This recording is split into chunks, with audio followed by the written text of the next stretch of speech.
introduce yourself, right? What you do professionally, and I guess why you are kind of knowledgeable about this topic and why you give credibility to my podcast and being a guest.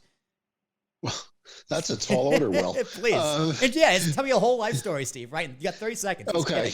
Well, I was born in a humble background. No, the professional aspect of it is I've spent far too long as a trader on Wall Street and relatively recently, not that recently, moved over into a strategy role.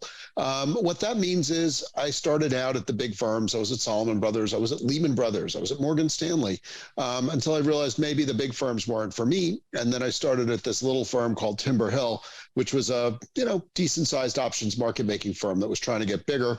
That was 25 years ago. Along the way, we changed our name to Interactive Brokers, and we got a lot bigger. And I helped manage our option trading business.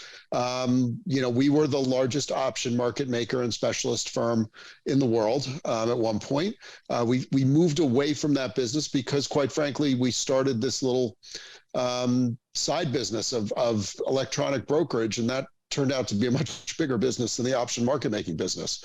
But along that way, I started to be like the one guy, other than our chairman, Thomas Petterfy, who was allowed to talk to the press. So I started writing a couple of guest columns. Well, started getting quoted here and there from one or two people.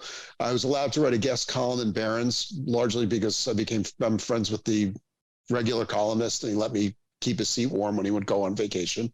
And that led to, becoming a talking head. So as we were de-emphasizing proprietary trading, I was creating a new role for myself, which has, I got to admit, been a lot of fun. And I guess, it's interesting because I get many more phone calls when things are a little weird, as they are now, and as we're going to discuss for the next hour. Maybe they're a lot weird today. And I guess because, I had this role sort of just making sure our options market making business didn't blow up. It was really just, stamping out little fires here and there, or sometimes some big fires, that I think has given me exposure to a lot of different workings of the financial markets. And, quite frankly, having been around long enough, I've actually seen a couple of cycles. And so, so here I am, and I hope to, enlighten the listeners.